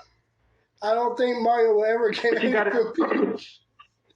What you got a bit on some of them old school games? The sound effects were irritating as hell. The sound effects. Okay, yes, they were irritating, but they were like, they're classic sound. That's it. That's all. Yeah. If you get on your nerve, you can turn it so volume down. Yeah. The most irritating one I hate is when Mario gets that mushroom and then he hits one of them things and they take it away. He goes, right? And then we got that, right? Yeah. And then Mario's swimming, right? Yeah. And the lava. Yeah. Yeah, yeah. So not only are you irritated by that irritating sound, you see your loss happening in slow fucking motion. Yeah.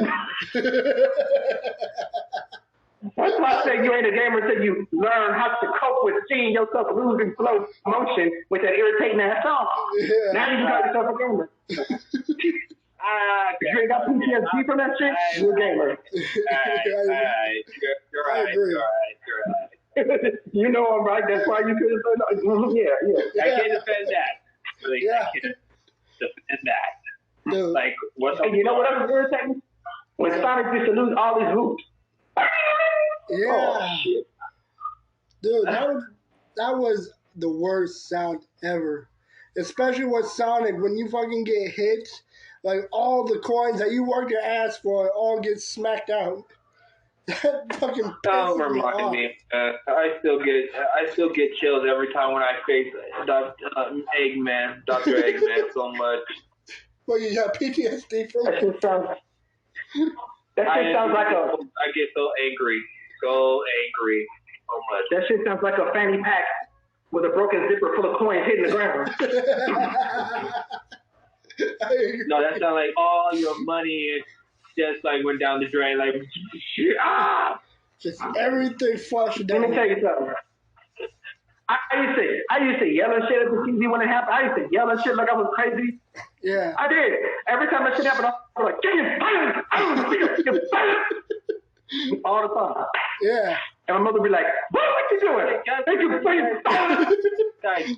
My coin, my hoop, my whatever called him. Can I ask you guys something? Yeah. Let me change the little topic for this. What was the most stressful game that gave you, like, made you really wanted to break your stuff? God of War 3. God of War 3. Tekken. Oh my gosh, yeah. Tekken. Yeah. Which one? Tekken 2, the old school with the PlayStation first generation. Yeah. Okay. That one, I hated it. Yeah. Oh, and Knockout Kings 2001, I hated it. Yeah. Mm. Dude, God of War 3. Dude, I'm not gonna lie. Mine was Transformers, like the PS2 one, the one from the movie. Yeah. Yeah. I was fighting against. I was about to this time. I was fighting against my Megatron. I was almost at the end of the game, but I Megatron flying around, blasting me, killing me. Just like gave me like I broke the controller. I think we are coming up to the last 9 minutes of this episode. I actually did kind of stop this episode because I figured it'd be very interesting to split this one into 2 parts.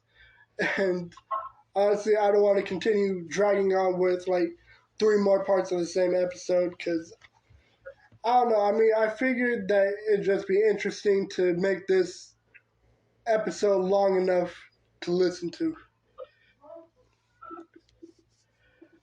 Yeah, man, thanks for having me on. Yeah.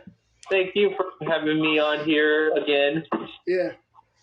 But, I mean, do you guys have any hope that New Year's will be better? I'm going to say this.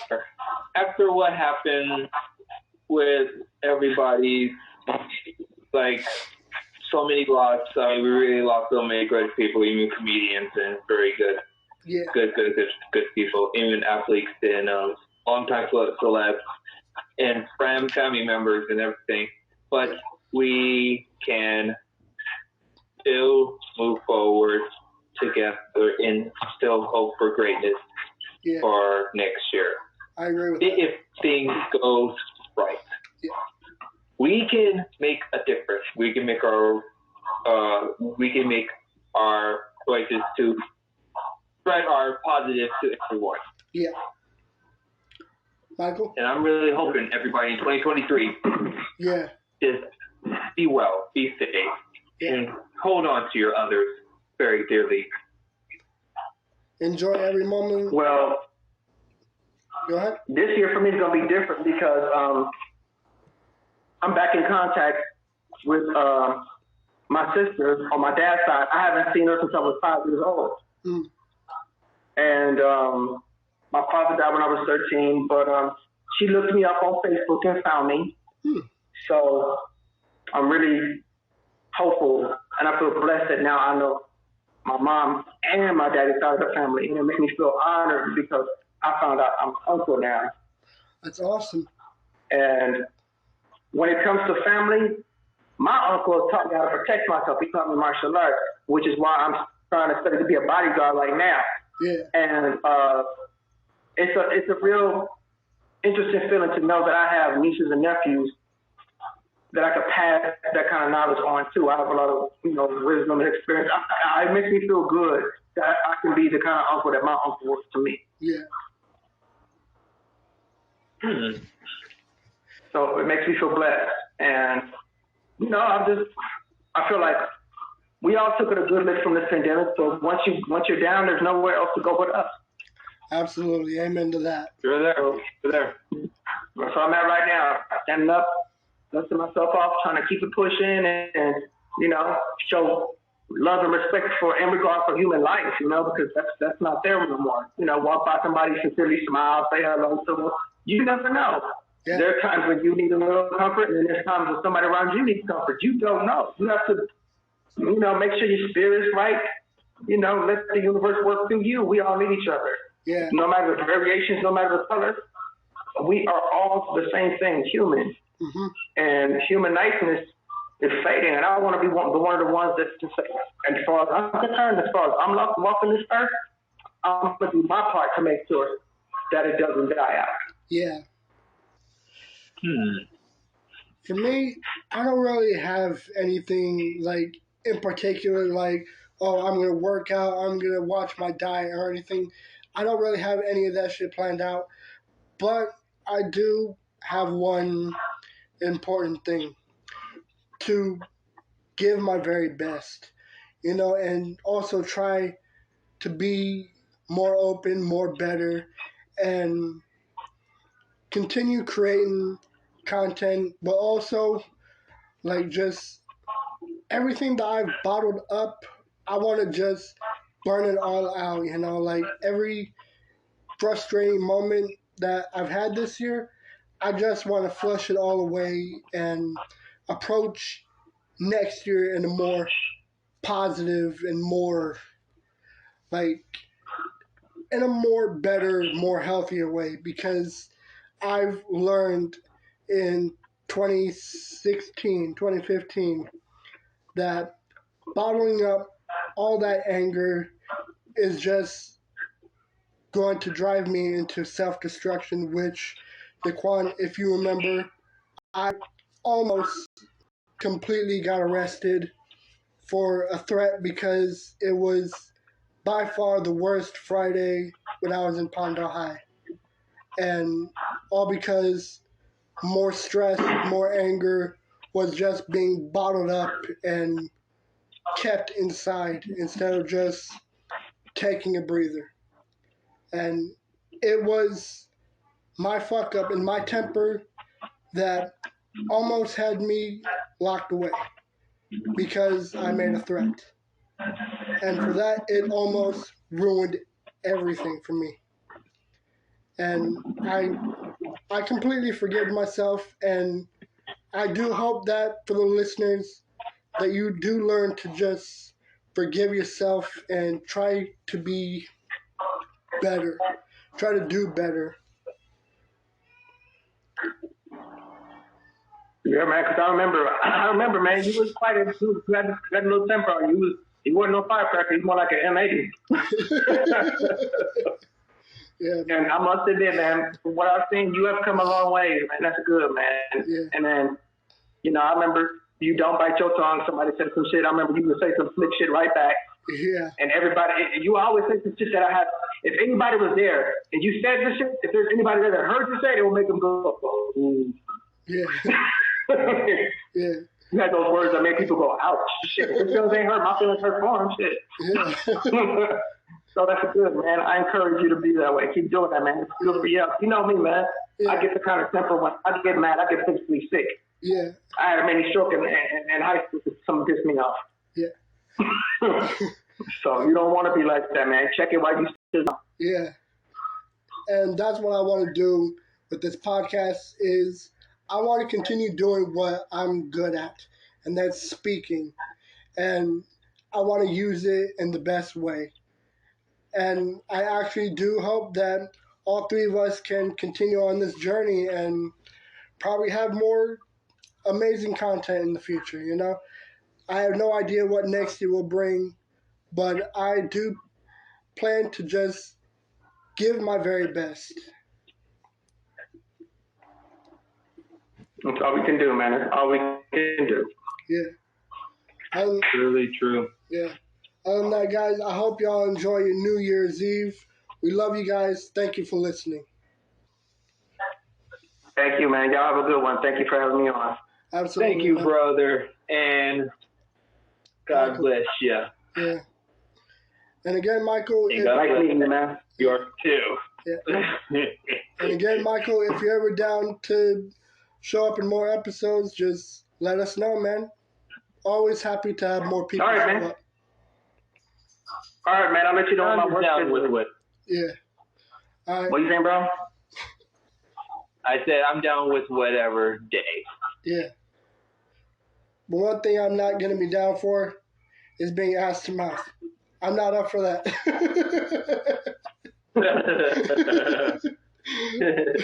All right, guys. Hey, man, I just pray that we all enter the new year COVID-free. Yeah. If, Mask because remember, we're at the post.